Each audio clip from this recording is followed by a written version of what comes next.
Welcome to the Observable Unknown, where science meets the unexplained. I'm Dr. Juan Carlos Rey of crowscupboard.com, and after 2 decades of working at the intersection of comparative religious studies, grief counseling, anthropology, quantum mechanics, and consciousness studies, I've discovered that our most profound human experiences often exist in the space between what we can prove and what we can perceive. In this podcast, we'll explore the measurable influences of immeasurable forces, those hidden factors that shape our reality, but often escape our traditional scientific frameworks, from the latest research in consciousness studies to the ancient wisdom that's now finding validation. In neuroscience and quantum physics, we're here to bridge the gap between academic rigor and spiritual insight. Whether you're a skeptic, a seeker, or simply curious about the deeper mechanics of human experience, you're in the right place. Together we'll examine the evidence, challenge our assumptions, and explore what happens when we dare to look beyond the obvious. On the Observable Unknown, we explore lived experience,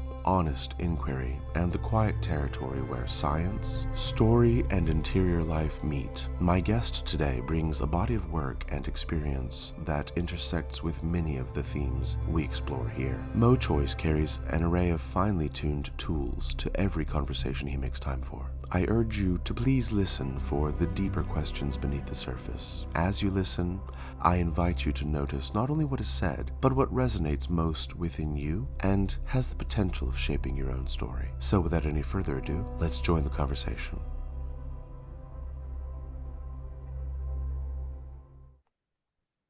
Mo, it's fantastic to have you sitting here with me today. You walked away from scale after loss. What did burnout actually feel like in your body before it became a business story? Wow. So I don't know if the term is burnout. I don't really know. I haven't meditated on the semantics of it, but I couldn't face the world physically, mentally, emotionally, spiritually, socially. I couldn't face the world. I couldn't get out of bed. I didn't want to talk to anyone. I didn't feel like I was myself when I did get out of bed. I felt like I was acting. And there was a real heavy weight on my shoulders every moment of my being. So I remember that intensely, actually. Did it spur you to seek any kind of care, any kind of special treatment? No, I didn't know there was. I thought there was something wrong with me that couldn't be fixed. Mm, I thought there was just something wrong with me, really, not that something was happening to me. And I didn't really diagnose it. I didn't really think about it. I just tried to I just tried to get through the day. I remember there was a 3 week period in a row where all I did was binge watch TV. I never done that in my life. mm, Um, and I think it was just to distract my, to distract my focus away from the troubles I was having. mm. Um, so I don't remember ever trying to figure out what was wrong or coming up with a reason for it. I don't remember ever doing that. I was just trying to get through the day, really. Did you suffer a great deal of pain? Were there a lot of somatic symptoms of burnout that you recognized? Headaches, insomnia, maybe weight loss or gain? Yeah, I couldn't sleep properly. I was drinking heavily at that time as well, um, and so that numbed a lot of it. Definitely headaches. Definitely, I don't know if they're migraines, but frequent headaches, mouth ulcers, um, bad skin. I remember developing this, like it was like a wart below my lip, my bottom lip, really awkward place. And that made it even harder for me to want to face the world. And and I, on reflection, I think that was a physical manifestation of me not telling the truth. Mm, that's very Yeah, interesting. and I developed a I don't know if cyst is the right word, but it was like a bag underneath my right ear as well. Mm, And my partner at the time, intimate partner, Jesse, said to me, not only are you lying, which is why this thing has happened under your mouth, but you're also listening to lies, which is why it's developed behind your ear. And I thought she was insane. I was like, what are you talking about? This has got nothing to do with anything. This is just bad skin or stress or whatever. But I believe that now. mm. So now, when someone says to you, I need freedom, how often do you believe they're really describing nervous system fatigue rather than ambition? I'm very particular about words. So whenever someone says something to me, it needs quite a deep discussion before I make any judgment on it. And so if someone says to me, I need freedom, or I'm struggling, or I'm stressed, I'll try my best to unpack that. Or in fact, in many ways, I'm trying to help them unpack it really, um, by asking them what it means. What do you mean by stress? How do you know you have it? Similar to your questions from earlier. Where are you feeling it? How do you know it's happening? Why is that different? And so I think it's super important to get super clear on what someone's internal world is and why they're picking the words they're picking to describe it, and what the physical, mental, emotional manifestations are, what their beliefs are, what their principles are, what their values are about these things before I can make any judgment on it. And I think I've become very good at that, actually. Um, yeah, Do you find that yourself has to happen. Yeah. do you find yourself turning people away because you realize they don't have ambition, but instead are really just looking for a way to get out of the somatic symptoms they're suffering? I'm going to try to be as honest as possible here. Um, if I believe I can show someone something about themselves that's going to help them progress in their lives, I will say yes to them. I don't really think beyond that. Hmm. So progress is the intention, not a specific goal or an outcome. Of course, I want social proof for the work I do. So the way I've positioned myself, I want people to say yes. With Mo, I was able to achieve X, Y, Z. But actually, I'll give you a small example.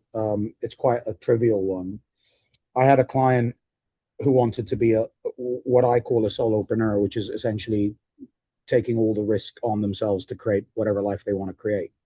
And they decided through my process that they didn't want to be a solopreneur. They wanted to go and get a job and have that safety net and be part of a team.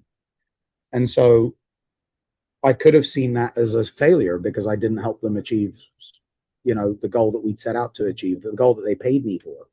But actually, they now know what they want, and they've made a decision that's helping them get what they want. And so for me, that's a massive win, Hmm. irrespective of the outcome.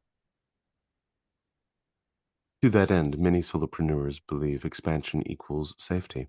At what point did you realize growth can also become another form of threat? Yeah, it's an interesting one because a lot of people I meet these days, they use the word scale as well. They go, I want to scale. And I go, what does that mean? And then when they explain it to me, it's like, isn't that just growth? Isn't that just more money?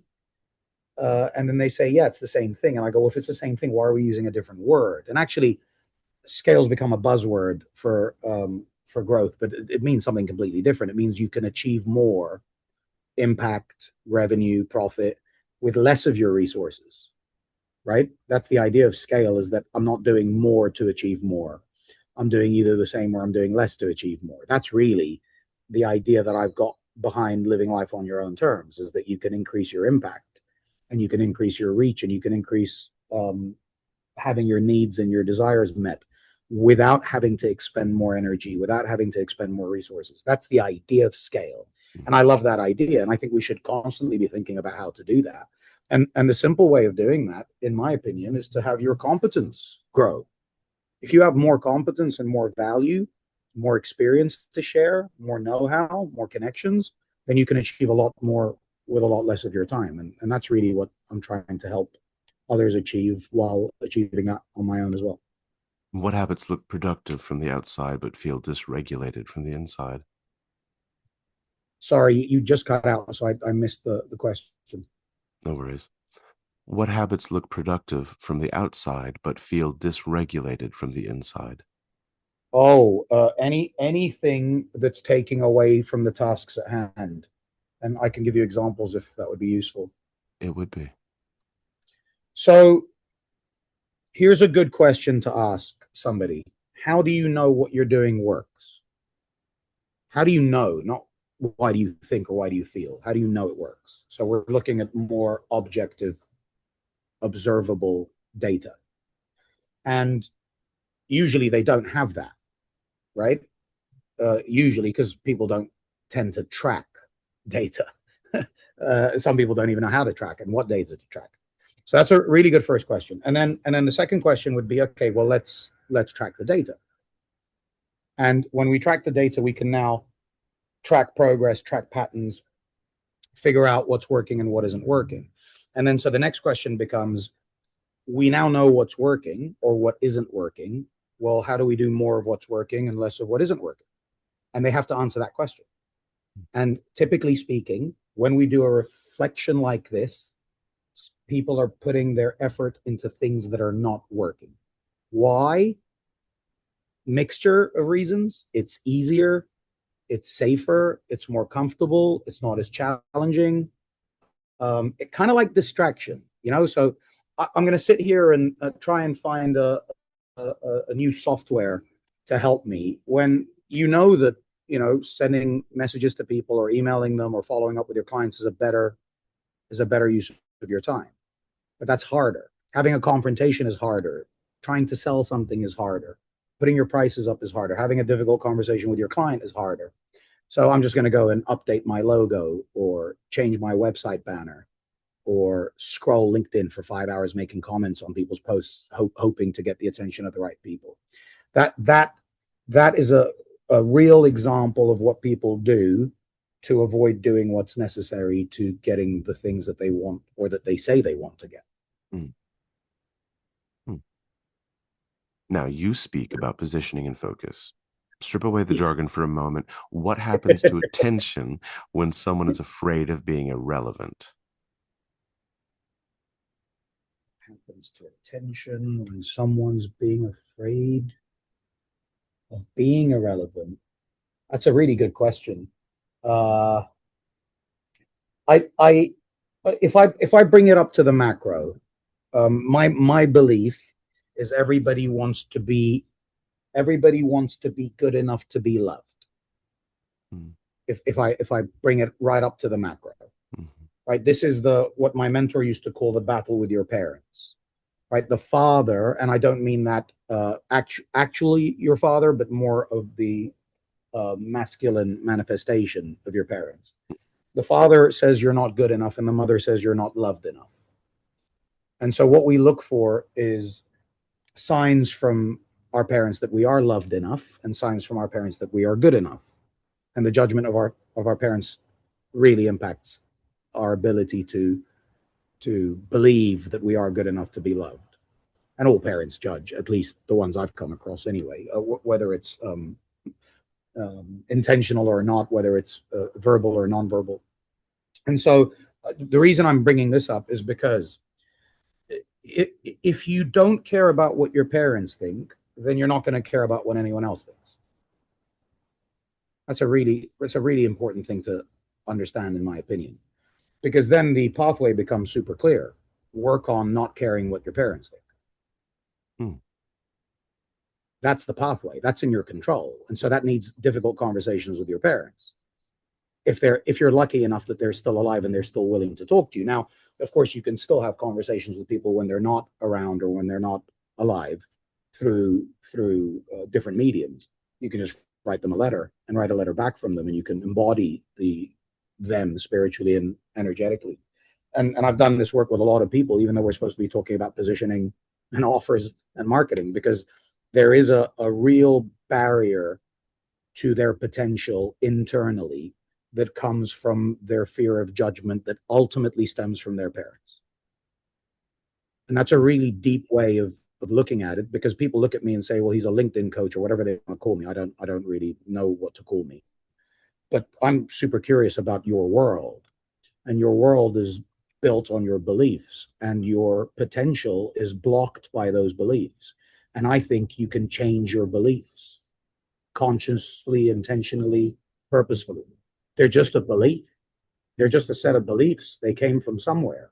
You picked them up on the way. You decided they were true, but you have no real evidence that they are unconditionally true. So change them. Believe in the things that help you. And so we come back to this question that you asked about relevancy or irrelevancy. It's like, who do you want to be relevant to, and why? And what does that even mean? What does that even look like? And why does it matter so much? And I think these are the important conversations to have. We need to understand the philosophy of the individual before we start talking practically about what needs to happen. Excellent.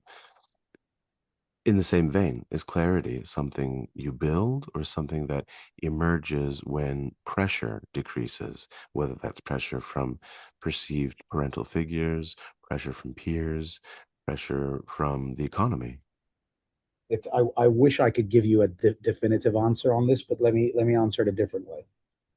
I had three problems in life. I didn't know where I was going, meaning I didn't know what the point uh, was of what I was doing. What's the point? What am I aiming at? What's the North Star? What's the vision that I'm trying to create for myself? I didn't know that. That was my first problem. You know, if you want to create a life on your own terms, you have to first decide what that life looks like.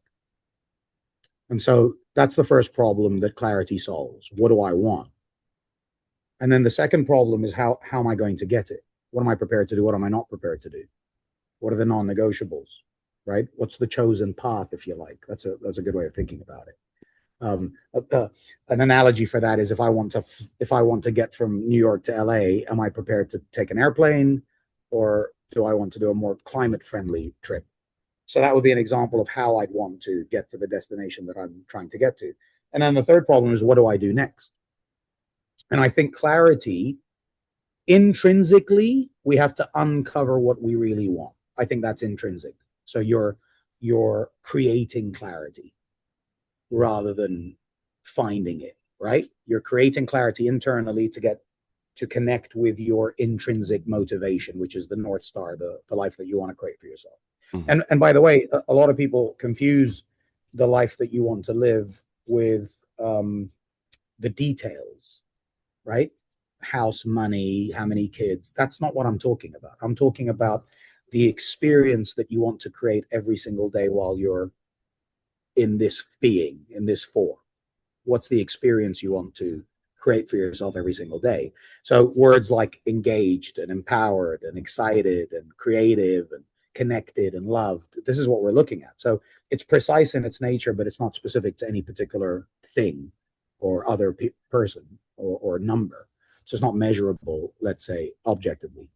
So that's super important, and I think that comes intrinsically, and you need a real rather than clarity, I would say you need an alignment between all parts of yourself: conscious, unconscious, non-conscious, subconscious, spiritual, mental, emotional, social, environmental, your present self, your past self, your future self. I think that's alignment of all of that brings you the clarity internally. And then how you're going to get there is, I think, based on your principles and your values. And I think those are in part intrinsic, but mostly extrinsic. So, for example, if I wanted freedom intrinsically, I might externally observe that I need discipline and structure to be able to get that freedom. So that's a way of choosing a particular path to get me what I believe I can get using this path or by following this path. And so I think that clarity comes from observing how the world works rather than intrinsically. And then what to do next?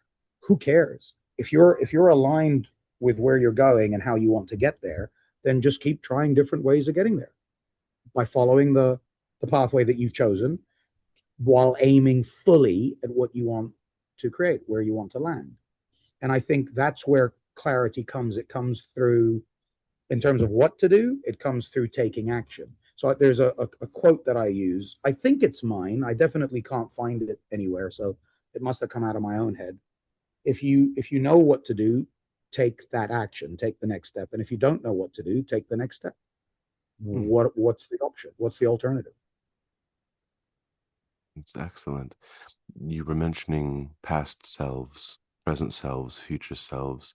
People rarely bring a blank slate into business. What old identity scripts did you have to unlearn before anything changed externally?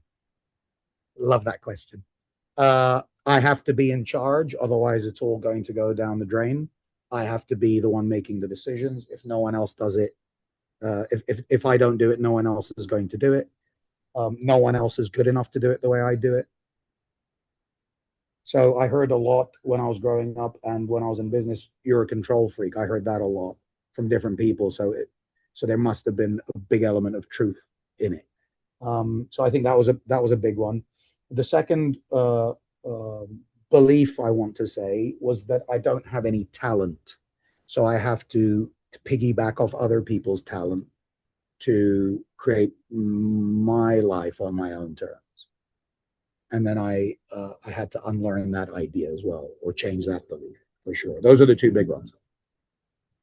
Have you explored where you thought they came from? Was it mom? Was it dad? Was it something different? Yeah, I think my mom had a real big controller strategy about her. I also, my dad's a pleaser and an avoider. He doesn't like conflict. He hopes that it will go away if he hides from it, and he likes to please people. But again, a lot of a lot of pleasers will claim that they care about the other, but really it's just a selfish thing. It's the same idea. It's, if I please them, then I'll get what I want. And I saw my dad using these strategies and my mom using her controller, and I think I decided very quickly I'd rather be the controller than the pleaser or the avoider. Um, and so it definitely came from that. I was the eldest son, and I was quite confident in my own ability early on. So with peers and friends and family, I would always take charge. I'd bring the energy into it, and so I think that worked. And because it worked, I doubled down on it. And so I think, yeah. So to answer your question, I learned the strategy from watching my mom and dad interact with each other, and then I probably tested a few strategies. The controller really worked for me in getting me what I wanted and getting the right results. So I just doubled down on that. But the thing about strategies, and we know this from elite sports, the reason head coaches don't keep winning is because they double down on the strategies that help them win, and other people develop better strategies that beat them, and they can't let go of the old strategy. So I think when I realized that doubling down on my strategies wasn't getting me the results that I wanted any longer, I made a conscious decision to change the strategies that I was adopting. Now, have you internalized any new scripts from mentors or perhaps even consultants that you have recently decided weren't as useful for this stage in life? Have you evolved past even the evolutionary steps you've taken? It's a good question. I would probably have to reflect on it. One thing I noticed about, so every end of year I take off the last 6 weeks of the year to reflect, um, and to kind of stop working. And when I did my reflections last year, I realized that I want to. Here's an old belief: no one's going to care about what you do more than yourself. And I think there's some truth to that. But actually, if you have the right people doing the right things at the right time, they deeply care about what they're doing, and that sometimes is completely aligned with what I'm doing. Whereas before it was more dichotomous. My thinking, it's like, this is my thing, so only I care about it. The others are just here to get paid, or whatever it is. And I think that was a big realization for me at the end of last year, that everyone has different needs, different um, distractions, different priorities. So Sarah, who helps run my webinar program, she's got 2 kids, and she's got chronic illness. So she has things that she's dealing with that I can't possibly comprehend. I don't have children, and I don't have any illnesses. And so I can't expect her to focus everything she's got on what we're doing, because she has to look after her 2 children, and she has to look after her health. And so I never kind of accepted that fully. And I think last year I got there. And that was a really big moment for me. Hmm. Do you think most solopreneurs are trying to build a company or repair a story about themselves? The way I define solopreneurship is as far away from business as I think anyone else does. So I think of a solopreneur as somebody whose mission is to create a life on their own terms, and so that could be building a big business, that could be just enjoying the lifestyle, it doesn't really matter. What matters is that the solo part is that you get to make all the decisions. You don't let go of that. So I won't work with anyone who wants an investor or co-founder, even payroll. If someone's talking about hiring staff on payroll, I tend to advise them to go somewhere else to learn. So I'm like, solopreneurship for me is a pure way of being where I get to make all the decisions in my own way, and I get to reap the benefits and the consequences of whatever the decisions I make. So I tend to attract people who want to meet their human needs rather than create something big or legacy building. It's very rare that I hear the word legacy anywhere in the conversations I have. And so it's, am I good enough? We go back to the, am I good enough to be loved? Am I good enough to create a life on my own terms? Am I good enough to do that? And that's the answer they're trying to find. And I help them do that through business. Mm. This concept of freedom gets used constantly. And in your experience, how do we tell the difference between genuine autonomy and strategic escape? It's an excellent question. I don't really like the word freedom. It's a bit like the word happiness. Like, what does that even mean? And I think generally speaking, we experience happiness in moments, and I think we experience freedom in moments. And there are some freedoms that are given to us through government or through laws, and there's some freedoms that are taken away from us through government and laws. And there's freedoms that we lose because of illnesses, and there's freedoms that we lose because of religion or whatever we believe in, beliefs. And so I think rather than thinking about freedom, and how complex it is in nature and how multidimensional it is, again, spiritual, financial, health based, relational freedom, I prefer to think about independence. Am I able to think for myself independently of others? Am I able to offer value to others independently of others? Am I able um, to create things independently of others? And so it's this idea that although we are dependent on certain things, oxygen, for example, and resources provided by the city, like I need the internet to make money, and I need a passport to cross borders. So there is a dependency on that, but you're not dependent on any particular person or group or organization. I think that's super important to be able to experience more moments of freedom. The more independent you are, less reliant on groups, organizations, individuals, the more you're going to experience moments of freedom. And I think that's a better way of looking at freedom. Hmm. It is. In that purview of freedom, I would imagine many solopreneurs engage in the way that they do because they're looking for fewer hours, a shorter work week, or a shorter work year. Is this always about lifestyle, or do you believe that in the personality types you've interacted with, sometimes it could be about regulation? I think it's difficult for me to generalize. What I will say is, and I think this is fair, the majority of people that ask me for my help are looking for a shortcut to, I don't want to be rude or cruel, but they're looking for a shortcut to laziness. Meaning they want to be able to just be lazy.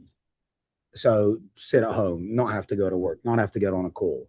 And I'm using the word lazy a little bit provocatively here. Okay. Um, but they're looking for shortcuts, passive income, the quickest way to do this. And the reason I know this is true is they don't really care about the process. They just want the outcome. They don't want to love the process. They don't want to love their lifestyle that gets them to where they want. They want to love the lifestyle at the end. And I think you want to get what you want, you have to be engaged fully in the process that's going to get you there. I don't see observedly, unless you're very, very lucky or something is corrupted, I don't see anyone getting what they want if they're not fully present and engaged in the process. I just don't see it. But in that conversation about drive, there's obviously the myth of drive and there's the reality of drive. Do you find a lot of individuals in your industry to be driven because this is what they desire for themselves, what they're best at, or because they are No, looking for a way of regulating their own stress, their own broken nervous systems. maybe this is why I said I don't really want to generalize, or maybe I think you might have hit on something there, and that's a more positive and empathic way of looking at what I just said. It's very possible. I think here's a good thing, a good way of looking at it. Most people are happy with ordinary. Most people are happy with ordinary because they understand that extraordinary is stressful. The thing is, it doesn't take much to be extraordinary, in my opinion. It doesn't take much. It takes focus, and it takes clarity, and it takes intentionality, right? Rather than trying to read 50 books a year, why not master one book? It's probably going to be less stressful to do that, you know? And so I think people go too broad and not deep enough in everything, in their thinking, in their acting, in their decision making. It's too broad, it's too distracted, it's too surface level, it's too vague, it's not precise enough, and it's definitely not deep enough. And I think that's the biggest problem. And I don't think people realize that that's the biggest problem. And so they might be trying to self regulate, but I don't think they know what they're doing. A valuable point. Why do you think the broad approach is preferred to the fine approach? Well, here's a good test of this theory. When people really respect others, are they respecting others because of the surface level vagueness, or are they respecting people who go deep in a particular craft or topic or way of being? Right? The people that get cited to me all the time, Gandhi and Nelson Mandela and the artists and the musicians and the actors, these are all deeply, deeply involved in their craft, and they're not distracted by anything outside of that. And so I think you can even look at restaurants. Like, you want a steak, wouldn't you rather go to a steakhouse than go to a restaurant with 56 pages on the menu and steak is a small part of that? You want to go to the steakhouse because you know that they've gone deep in on steak. That's their thing. That's their pride and their craft and what they're aiming for mastery in. So I think it's just natural that we are attracted to people that are aiming or at mastery. I think that's absolutely normal. And that's where beauty is achieved really through mastery. Simplicity and beauty is achieved through mastery, from as far as I can tell. And so I think we know this to be true of ourselves. So why would we then want to do it a different way and then achieve the same kind of results? Now, the problem with what I'm talking about is passion then becomes a thing, passion to suffer for something. And and here's the difference from the extraordinary and the ordinary. The ordinary do not want to suffer. They don't want to tolerate what they don't have to. Whereas the extraordinary are willing to suffer for the right thing. So, in your opinion, is the approach to mastery inhibited by fear or, as you adroitly pointed out earlier, laziness? I don't know if those are the only two options, I'll be honest. For me, I didn't think I was good enough to master anything. So I don't know if you call that a fear or a belief, a limiting belief, but you get the point. It's like there's nothing I can master. So um, maybe that's fear based. Again, it goes back to the I'm not good enough, right? I'm not good enough to be loved. And you can look at that from that perspective. Like, to be loved for your craft is different to be being loved for your heart or for your being or for your nature or for your character or personality. So I think that still holds true, that idea that we're scared. The greatest fear is actually not being good enough to be loved. That's not the greatest fear. The greatest fear is what happens when we realize that we're not good enough to be loved. what happens then? That's the unknown. That's the greatest fear, because we know what it's like to be unconditionally loved, because we usually get that pretty early doors, unless we've had a traumatic childhood. We get unconditional love for 3 years, probably nonstop, from everybody. I would imagine, if you had a reasonable upbringing. So I think we experience that, and we're drawn to that intrinsically. And so the fear is, what happens if we lose that? And I think avoiding mastery, you're probably right. There is some sort of fear about, well, no one's going to love me for this, and I'm going to prove that I'm not good enough. And what we're looking for is proof that we are good enough to be loved. And here's a really interesting idea. People prefer to not try and not fail than to try and fail. That's just, they've proven that in so many different ways. People don't like setting goals because they're setting the criteria for failure, not for success. That's how they think about it. If I don't set a goal, I can't fail. And that's proper surface level, right? Mm-hmm. Proper surface level thinking. It's like, no one cares if you hit your goal or not. Who do you think cares? Nobody. So what are you talking about? And I think this is a kind of a social hypnosis that's, I don't want to get into the status quo and what people are trying to get out of us, and but I think I don't think there's a movement by those in charge through schools and through work to have us master things. I don't think I don't see a movement for that. I see a movement for generalization, vagueness, ordinary, average. That's what I see a movement towards. And you have to break free from that to be able to master something. So then what distinguishes between rejecting vagueness and toxic intensity? It's a really good question. Here's an idea, and I you know what, you know why I really enjoy this conversation, Juan, because I want to ask you a million questions. So that's how I know I enjoy the conversation. And if you want me to, I will. Here's a good way of, here's an idea. It's an idea. I don't know yet if I'll flesh it out with you if you're happy for me to. Of course. Toxicity comes from misalignment. I agree. And misalignment comes from not telling the truth, or not being the truth. You can look at it that way. Yeah. Okay. So we have to distinguish between a toxic lifestyle of drive, or whatever it is, a danger of burnout.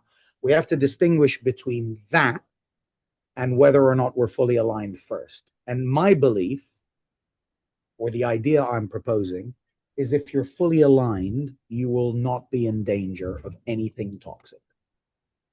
And here's the quote I love. It's from an author, I think his name's Alan Simpson or Alan Thompson. It wasn't a very good book. I can't remember even what the book was called, but one quote jumped at me and I've used it ever since. Without integrity, nothing matters. With integrity, nothing matters. And integrity is being your whole self, fully, unconditionally, embodied. And I think if you have that, the danger or the risk of burnout, toxicity, yada yada, is eliminated, in my opinion. Brilliant quote, by the way. Thank you for injecting that. Yeah, I love it. I love it. Crap author, though. I'll be honest. You've worked with a lot of clients one-on-one.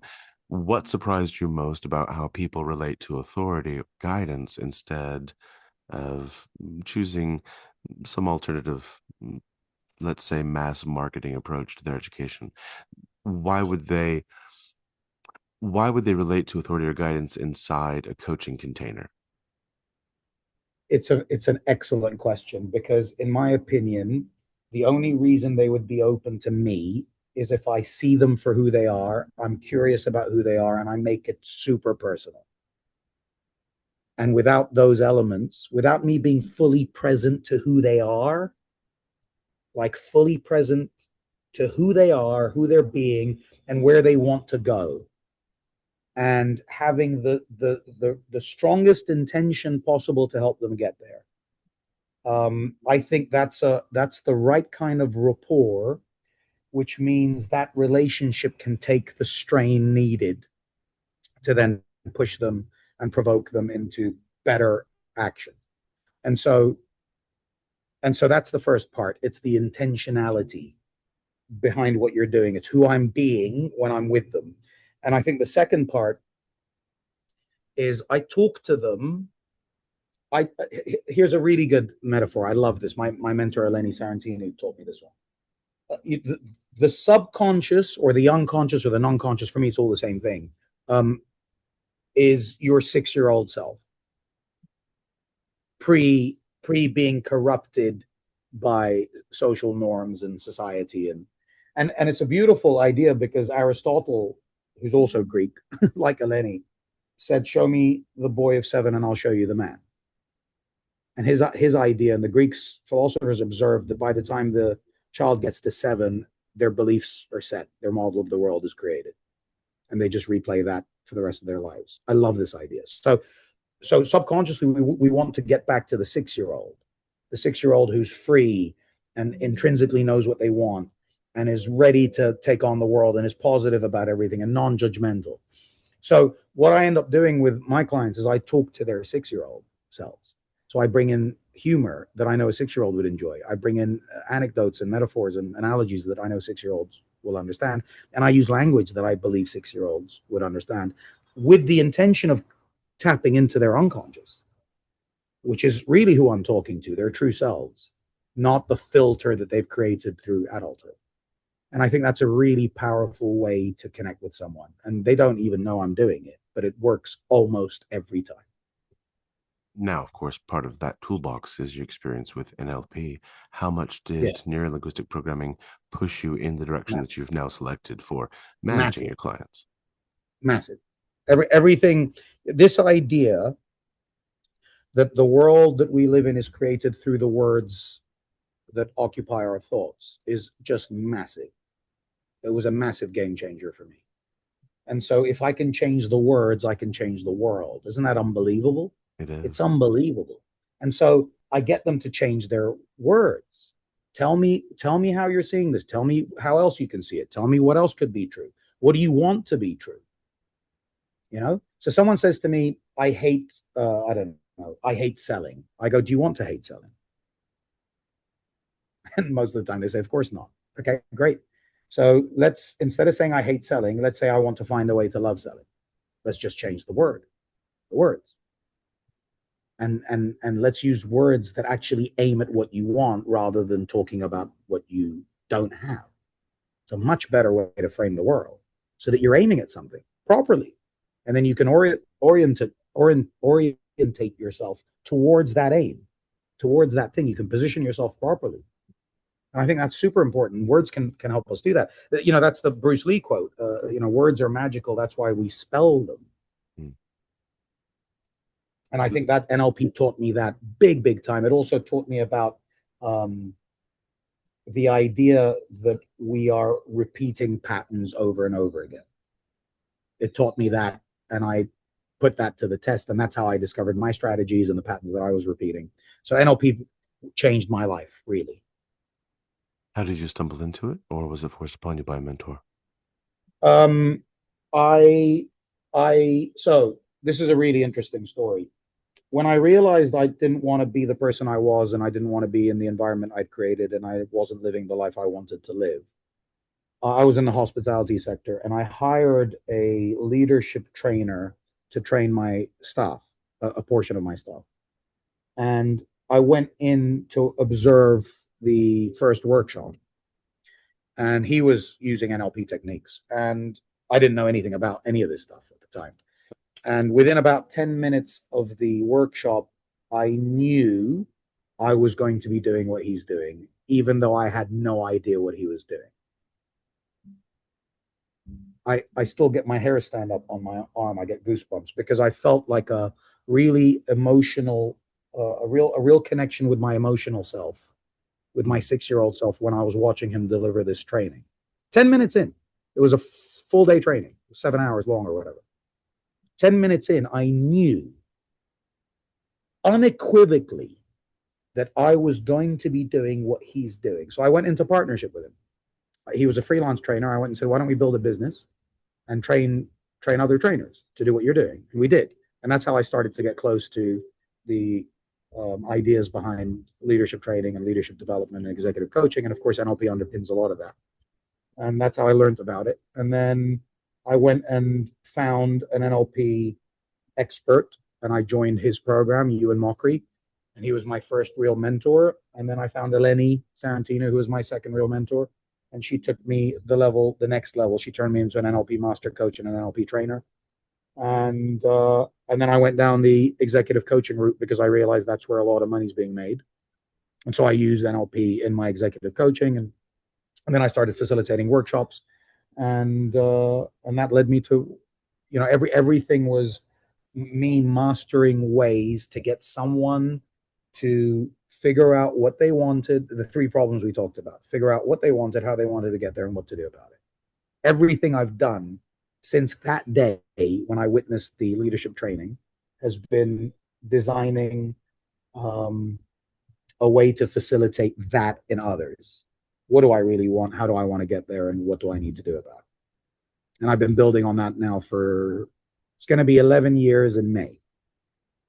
Every single day, that's what occupies my thoughts. And that's the craft that I've been working. So, of course, mastering NLP was something that was very important to you.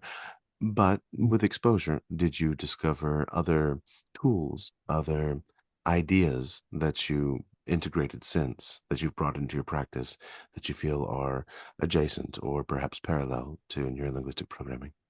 100%. Actually, I would say I was nowhere near mastering NLP because it took me 6 weeks to get the master coach certification. It's like, how can you be a master in 6 weeks? And then I got my train the trainer thing like 6 months later, and it's like that's not enough for mastery. So I never mastered NLP, but I used the foundations of NLP to master what I do now, which I think if I was to label my mastery now, it would be solopreneurship. It would be taking personal responsibility for creating a life on your own terms. I think that's the mastery. And after NLP, when I did my coach training, I went really deep into Socratic dialogue from Socrates. This idea that I know nothing, so I'm not going to tell you anything. I'm just going to ask you a bunch of questions that's going to help you discover the answer. And then that led me into practical psychology. That led me into positive psychology and Carl Rogers. That led me into the human behavioralist, B.F. Skinner, and people like that. And then I went into Carl Jung, the Jungian model, Alfred Adler, and I started to understand a lot more about those guys. And then I got certified in nonviolent communication and family constellation and lots of other mediums, timeline therapy, hypnotherapy. And everything that I was learning was designed to make me more aware of myself, more aware of others, and more aware of how the world works, how the world exists. And I don't think there's anything that I didn't look at least in terms of reading the masters of that thing, or doing a workshop or a retreat or something like that. So my knowledge of NLP stopped really about a year in, and I went down lots of other paths to just try and broaden my approach and make it more holistic and more accessible to more people. So that was my journey. Have you noticed, either in yourself or in others, patterns where we're recreating family dynamics inside professional relationships, be that with a mentor, with someone you're paying for their services, whatever that looks like? 100%. I think it all stems back to this idea that we're looking for our parents' we're looking for a validation from our parents that we're good enough to be loved. And if we can't get it from them, we're trying to get it through others, right? It's this idea that every relationship is a projection of our inner world onto them. And we have relationships through others, not with others. I really like this idea. And so I see it a fair bit, although I try not to probe too much. I just pick up on signals and then try and get them to think about things outside of that paradigm, right? It's the idea of the paradigm shift. It's like your paradigm is I should or shouldn't have this in my world, and I'm trying to get you into a paradigm without should or shouldn't. I learned this idea of Alfred Albert Ellis, I think, the psychologist. Hmm. And we spend our whole lives shitting on ourselves. Hmm. And I like this. I think the human paradigm is should or shouldn't. And I try to take them out of that and talk about what do you want and how are we going to get there rather than should or shouldn't. And if I can do that, it doesn't really matter what got them into that initial paradigm. It matters that we're able to get them out of it. Mm. It's profound. Circling back to the concept of burnout or fatigue, people often frame burnout as failure or a lack of discipline. Did you ever interpret your own collapse in moral terms before you understood it physiologically or psychologically? I was misaligned. I was a corrupted individual who told lies about himself, others, and the world, who didn't have any clarity on I didn't have any clarity on who I wanted to be and who I was and who I was meant to be and any of this type of stuff. Um, and I was a corrupted individual that needed to be killed, metaphorically. And I had to kill my old self, my old corrupted self, to be reborn as the person I was meant to be. It's as simple as that. And since I did that, I have never suffered or knowingly suffered from the risk of anything happening to me on my quest to get to where I want to get to. I have just not suffered. So, what about the relationships that have been shed? Clearly, as you go through these changes, you will lose the people you've been associated with. Almost everybody. Almost everybody, yeah. So, you find yourself now isolated. No, because I formed new relationships. Mm. And actually, my relationship with my parents, when I decided to, I don't want to use the word attack, but when I decided to negotiate my relationship with them first, that took a big hit. My mom didn't speak to me for 4 months. My dad for a few weeks in that time too, because they didn't like what I was proposing, and they didn't want to have a discussion. And I said to them, I'm doing this to find acceptance that you guys aren't perfect and you weren't doing things perfectly, and I want to accept that, but I want to understand why you did what you did. I want to, and there was nothing untoward, by the way. I'm just talking about decisions they made. They moved me when I was very young from one country to another. I found that unacceptable, and I found that hard to deal with. They treated my two brothers differently from how they treated me on certain things. Um, they contradicted themselves, and I think this is normal for anyone, really. This is just the way things are, and I just wanted to make peace with that. So they didn't like some of the things I said, and they needed time to process. But when they did, we had a much better relationship. And I think with some of my closest friends, I've got a much stronger relationship. And with some others also, there is this unspoken agreement that we have where we're not going to talk about certain things. I'll just come and hang out with their kids once in a while, or I'll come and watch the football with them, or we'll go out for a bite to eat in a big group, but we're not going to sit and have a one-to-one conversation because they're not going to like what I want to talk about, and I'm really not interested in what they want to talk about. So, to this growth art, how does shame distort decision making in entrepreneurs who appear outwardly successful? You're talking about the idea of shame now, really, right? Yes, the idea of shame and how it might distort the decision making in individuals, solopreneurs or entrepreneurs who appear outwardly successful. I think for me, guilt and shame are two different things, and the reason I'm bringing that up is there are a lot of solopreneurs or even business entrepreneurs, because I used to be in the entrepreneurial world, who have guilt because they haven't spent enough time with their kids, or they've had to make tough decisions with their staff or things like that. Uh, the only time I've really experienced shame is if I've knowingly done something I shouldn't have. Knowingly, like intentionally gone, this is out of my integrity, but I'm going to do it anyway. And that was really my whole life until I decided to recreate myself, or create my rebirth, if you like. So I don't know if I deal with people. I tend to draw in people that don't really have this kind of energy or past. I tend to draw in people that are just really very clear on. what they want and how they want to achieve it. So I guess I'm super fortunate in this way. And maybe, it's this idea that you attract, like for like energy or something. I don't know. I haven't thought about it too much, but I don't tend to explore shame, put it that way. More guilt, but I don't tend to experience or connect with shame in anyone. And I think I'm very fortunate. Now you've made me realize maybe I'm very fortunate in that regard. Well, if it's a semantic trigger, then let's lean into the idea of guilt. Obviously, Mm. some degree of guilt might have motivated some of the conflict between you and your parents. Clearly, when you're going out with a large group of friends, it's why you won't discuss maybe the things that they don't want to discuss. And under those circumstances, I got it. how do you see guilt playing the role? How do you see that being the division between you and people who previously you had good relationships with? Yeah, I understand. I think I might have misunderstood the question at the beginning. I think here's a really good way of thinking about this.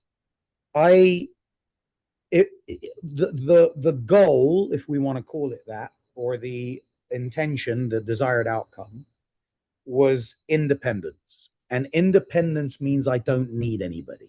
Remember how I said earlier, no dependence on any one particular individual or group of people. That includes Mhm, friends.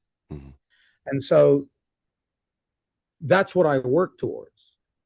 How do I become independent at every level of analysis? And one of them was making peace internally with whatever anyone thought about me and showing up as who I wanted to be unconditionally, irrespective of what they wanted from me, and dealing with the consequences.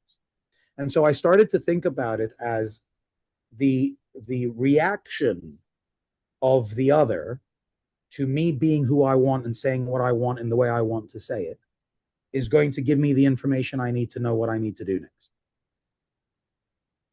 And I made those decisions to either stop speaking to people or to only speak to them in certain scenarios or about certain topics and only to be with them in certain scenarios within certain environments.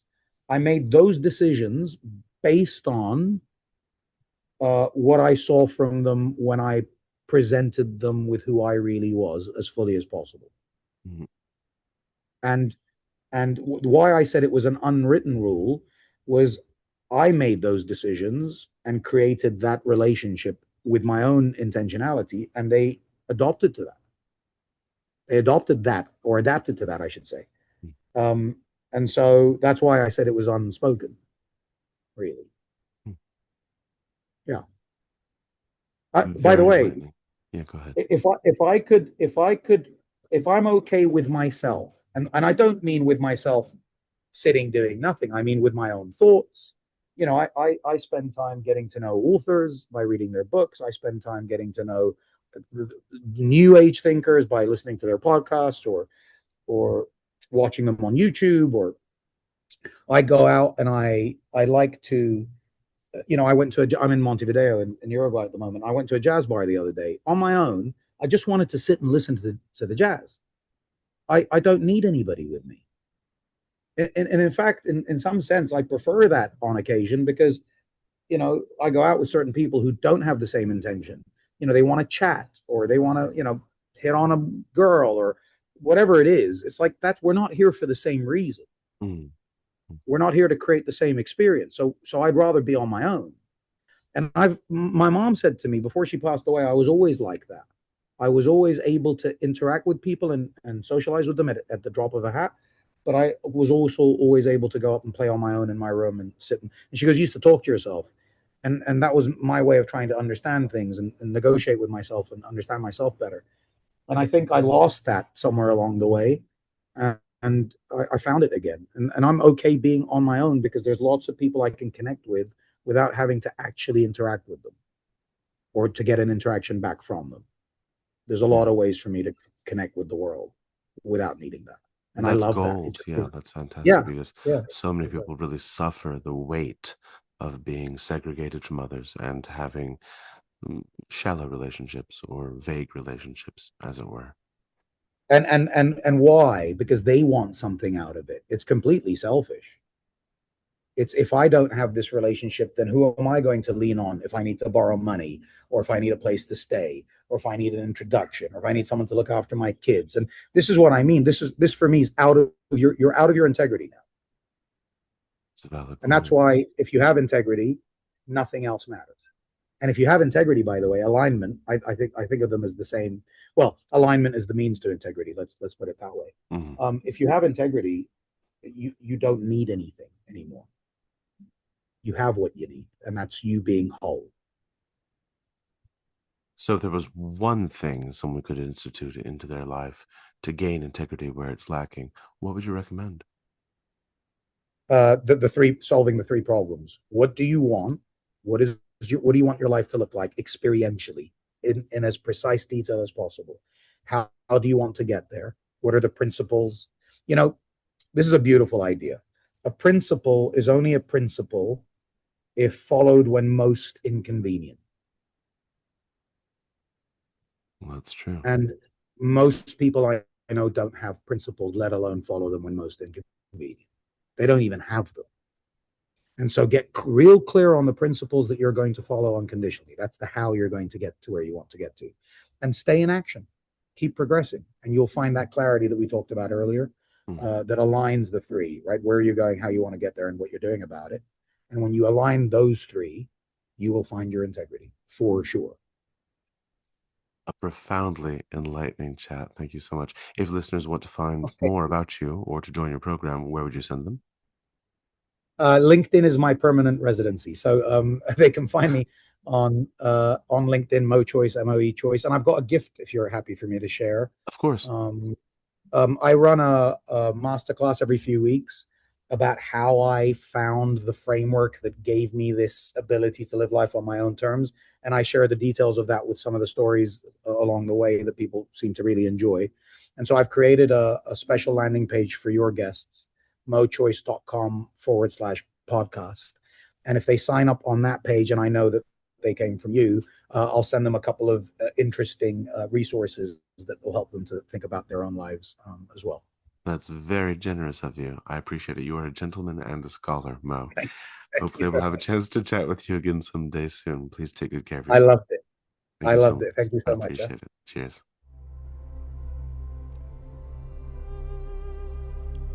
Moe, I'd like to thank you again for spending time with us. Your reflections are profound, and the journey that you have had is one that is not only relatable, but remarkably insightful. Your wisdom is something that, in this time of tremendous noise, feels like a peaceful oasis, somewhere that transparency can be found with the slightest of efforts. To my listeners, if today's dialogue has stirred reflection in you, I encourage you to sit with it for a moment before rushing back into the noise of the day. The Observable Unknown exists as a space for thoughtful listening, for careful questioning, and for the slow work of meaning-making. If this conversation has been valuable, you can support the work by sharing this episode, leaving a thoughtful review, or reaching out directly with any reflections you may have. Until next time, take care of your nervous system, stay curious, and remember that the most important insights are almost never the loudest ones.